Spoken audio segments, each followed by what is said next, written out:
Yo les potes, on se retrouve pour une nouvelle vidéo. En fait, c'est la deuxième partie, comme je vous ai promis. On commence tout de suite. Fermez vos lumières, prenez vos petits popcorn et allumez une petite lumière pour pas que vous vous chiez dessus. Parce qu'on est à nouveau, parce qu'on est à la deuxième partie, il y a dans le thread de horreur. Ok, voyez que faire une petite. Ok, bon, oubliez ça. Bonjour. Ah, je vous ai dit, ça va être la première personne. Bonjour à tous. Alors voilà, je m'appelle Maxime, j'ai 21 ans et c'est mon tout premier post Reddit. J'ai longuement hésité à partager un peu de mon vécu ici, étant donné que je ne suis pas de genre... désolé. À écrire ma vie et surtout par peur de ne pas être pris au sérieux. Seulement, il y a j'ai pu voir ces dernières années que de plus en plus de gens s'intéressent aux threads, qu'ils soient vrais ou faux. Pour ma part, il m'est arrivé plusieurs événements qui m'ont marqué la vie et je me décide enfin à me lancer, à vous les partager en commençant par celui-ci. Ok, ça va être tout, là. Je veux dire, on va pas faire le contexte, là. Bon, ok, en fait, je vis depuis toujours dans un petit village auvergnat comptant une centaine d'habitants dans mon village. Se trouve une très ancienne maison qui, depuis de mes souvenirs les plus lointains, a toujours été abandonnée. Elle se situe au centre du village, je voulais dire. Je dis n'importe quoi. Ok, on va tout de suite vers l'âge de 12 ans, environ avec mon meilleur pote, habitant à seulement 50 mètres de cette fameuse maison. Notre curiosité enfantine nous a poussé à forcer le battant de la porte afin de pouvoir pénétrer dans cette maison qui nous intriguait depuis notre tendre enfance. Oh, c'est pas une très bonne idée. Vous allez voir, ils vont pas bien s'amuser. On s'était, puis je vais me taire, là, puis je veux dire pour ça, là, puis on va commencer à lire le thread. Maintenant, les présentations faites et le contexte placé, je vais partager avec vous les événements surnaturels que j'ai pu vivre dans cette maison. Nous voici donc en l'année 2012, mon meilleur ami et moi, même rentrons au collège en bus comme tous les soirs de la semaine, à une différence près. L'idée, bien en être dans leur bien en tête de vouloir explorer ce mystérieux bâtiment. On attend que les autres enfants du village rentrent dans leurs maisons respectives, que la rue soit dégagée, puis qu'on puisse passer environ un petit quart d'heure à débloquer la porte. Mission réussie! Bravo! On peut les féliciter! On arrive à se faufiler dans la maison, armé d'une lampe torche. Nous commençons notre exploration. C'est parti. Je sens que vous commencez à chier. Ça vous... Bon, on va continuer. Et ce n'est que le début. Derrière la grande porte la grange, de la grande porte de grange, nous nous retrouvons dans une grande pièce d'environ 50 mètres carrés, remplie de terre, de poussière et de pièces en bois. Attendez une minute. Attends une minute. L'excitation de l'exploitation s'empare de nous, mais très vite, un malaise s'installe, un genre de mauvais pressentiment, un, un ressenti de mauvaise énergie. Nous décidons de traverser la pièce là, pour explorer le reste de la demeure. Une fois arrivés dans la deuxième pièce de la maison, là où se trouve la porte d'entrée principale de l'époque, qui était tellement bien barricadée que nous n'avions pas pu l'ouvrir. Mais nous retrouvons face à l'escalier reliant le rez-de-chaussée à l'étage. Lors de la découverte de ce même escalier, un frisson parcourt mon corps. L'escalier en bois était très vieux, très poussiéreux, sans aucune rampe, et décrire comment cet escalier m'a vraiment donné un mauvais ressenti. Après quelques minutes d'hésitation, nous décidons tout de même de la gravir, accompagnée par ces grincements frissonnants. Ils sont idiots d'aller là. Je crois que je vais poster des threads d'horreur si j'y arrive. Une fois par semaine peut-être, ok? Après quelques minutes d'hésitation, attends, une fois, une fois à l'étage, nous arrivons dans un couloir donnant sur deux nouvelles pièces. Le pas fébrile, nous engageons dans ce couloir, marchant sur un misérable plancher transpirant insécurité pour nous retrouver dans la prochaine pièce.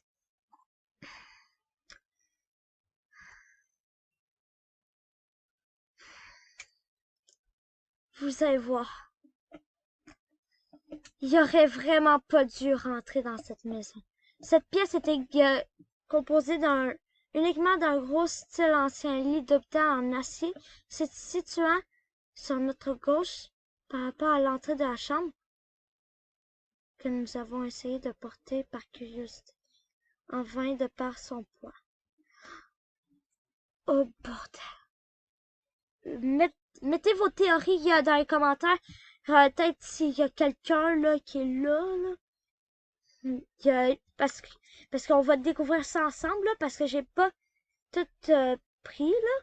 Je veux dire, j'ai pas tout lu, je voulais dire, parce que je suis un peu fatiguée là. Quand j'ai eu une énorme journée, je vais avoir fait 3 vidéos en une journée. 3, c'est énorme là, les amis. Bon, continuons. Nous dit,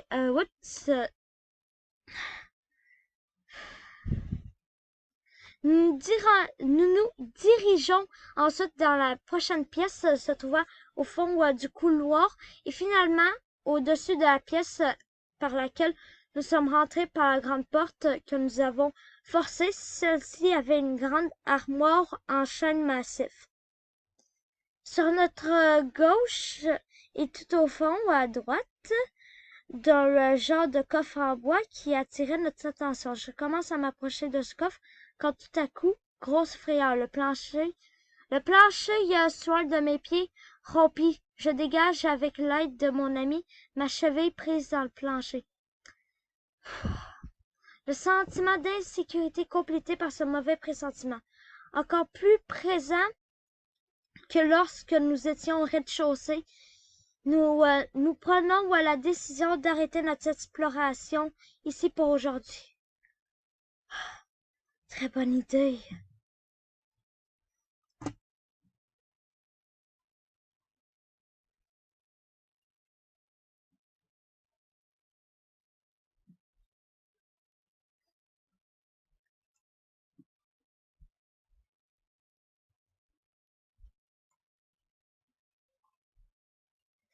Ah, ok, je check un petit peu le truc, là.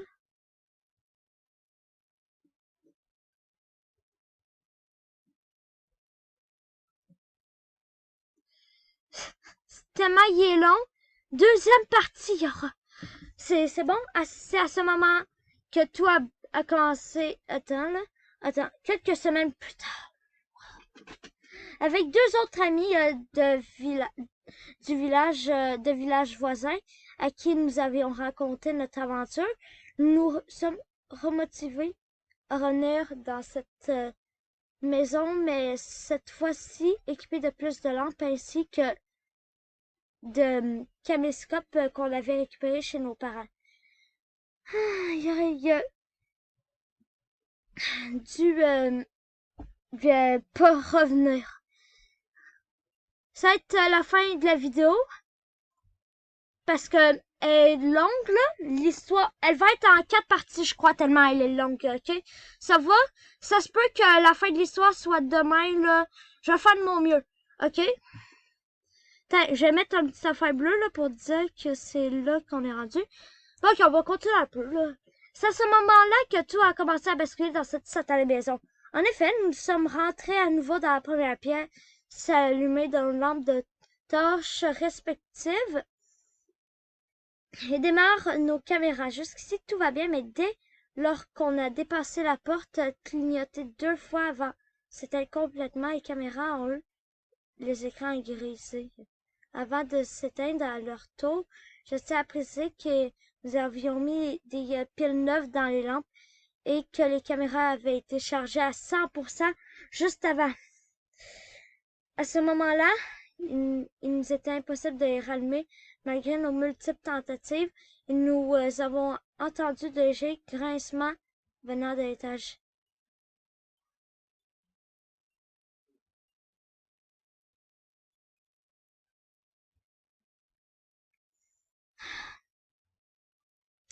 On est donc sortis en courant de la maison et une fois à l'extérieur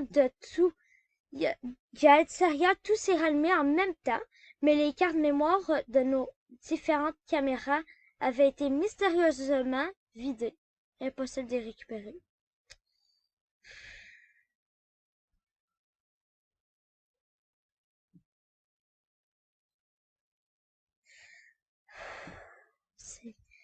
Qu'est-ce qui se passe dans cette histoire? C'est quoi, là? C'est quoi? C'est quoi qui se passe? C'est quoi? Attends, ok.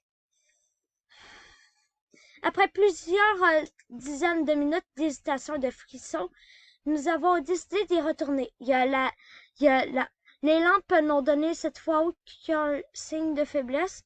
Nous avons pu continuer notre exploration. Arrivé à l'étage, mon sang se glaça. Le lit que mon meilleur ami et moi avions découvert auparavant avait complètement changé de place. Il se trouvait désormais tout au fond à droite de la chambre, au lieu au milieu à gauche, comme nous l'avions découvert la première fois.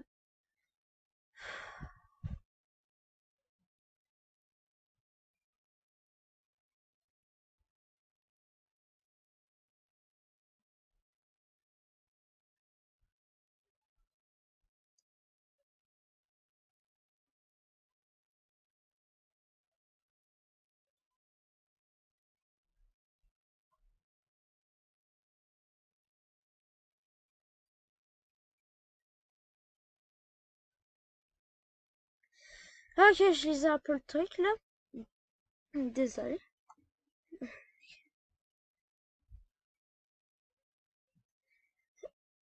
Ça en était trop. Je comprends. Ça en était trop. Nous avons décidé d'abandonner notre exploration ici. Et est-ce que quelqu'un venait d'ici de temps en temps? L'hypothèse n'est pas crédible. Nous avions dû forcer la porte pour rentrer. La première fois, elle était fermée depuis bon nombre d'années. De plus, nous vivons, comme je vous l'avais indiqué, dans une petite commune dans laquelle nous connaissons personnellement tous les habitants et aucun sans-abri n'a jamais été de passage dans notre village. Oh, ne vous inquiétez pas. La prochaine partie va être après que cette vidéo-là ait été postée. Nous nous retrouvons dès que cette vidéo-là va être postée. À tantôt! Ciao!